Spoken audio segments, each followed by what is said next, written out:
Tony, what do you think you kind of learned about your team this weekend? I think this is close to simulating an SEC weekend, and I think we learned some good things and some bad things. We've got some depth, fortunately, positionally and on the mound. Bringing some guys along slowly on the mound, too. I think the depth will increase once we get guys, stamina built up a little bit, pitch count, all those things. Also, it's an emotional team, and I think that brings them close together, and it helps us in certain situations, but it can also hurt you if you don't control that emotion. With Blade out, obviously Drew and Chase are going to have to step up this year.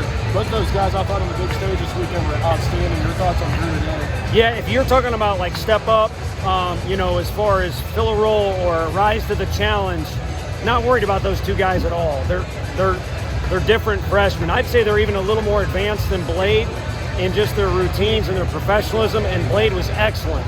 Now, all three have really good stuff, and you can rank them however you want, but I think they've got good enough stuff to compete for us. But overall, I think they're mature for freshmen, and they know how to compete the right way and go about their business, which is incredibly important for pitchers with their routines.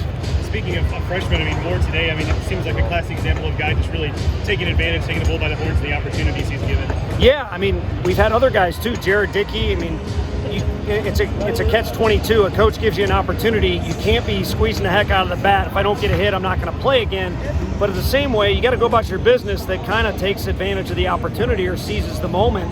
And we've had several guys do that. But Beamer did it from day one when we gave him the ball on Sunday. We were TBA the first weekend. And again, even though his pitch count wasn't built up to take us into the 6th or 7th, he's just got the presence and the approach that we're looking for.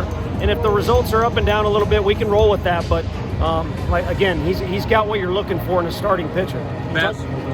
Bats were more productive the last 2 days than on Friday night. Just what you see out of them the last 2 days. But I thought they were good against Hansen, and I don't like saying it because he's on their team, but no one's really done that well against them. And I thought we were in a position to score more than we did. And then when they went to their pen, again, our bats were competitive. We were having to play from behind. So the results were better the second 2 days. I'd say if there's any difference at all, our guys were a little less, jacked up, which, again, you can't come to the park asleep, but, you can't be at an 11. Drew Gilbert as a freshman was at a 12. We need him kind of at a 9, Is it safe to say at this point, you talk about some of the pieces you've moved in and out in the lineup. Safe to say right now you've just got a situation, a good problem to have, more guys you want to get ABs that you just don't have ABs to give. Yeah, we don't know. And Friday you lose, you go home as a coach, and you think you did things wrong, and it costs the team, which is fine. You sit down and you analyze a little bit, especially since it's early in the year. You don't want that in May. You want to win and lose with your best guys, and I don't know that we necessarily didn't on Friday. They were a better team than us, but everything's kind of up for sale right now. And again, we've got guys seizing the opportunity, but I don't think the doors are shut on several roles for our team, which should be exciting for the guys when they come to the park for practice or game. We talk about guys taking step up to the different roles. Jarrell hit the ball really hard all weekend. What have you kind of been seeing from him the first couple of weeks?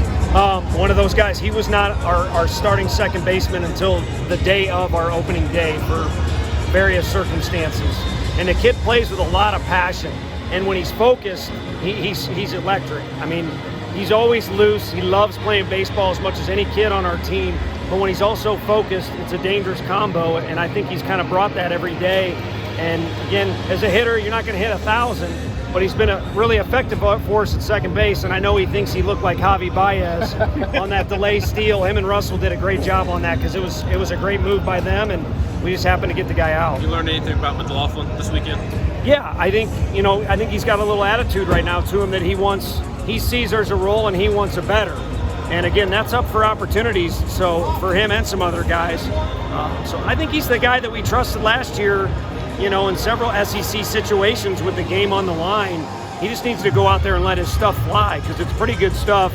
And at times we've sat over here wondering, is he throwing with conviction or, how much is he getting after it? Not a kid that wears it on his sleeve, but the 2 times he got the pitch here on a very big stage, he was not timid.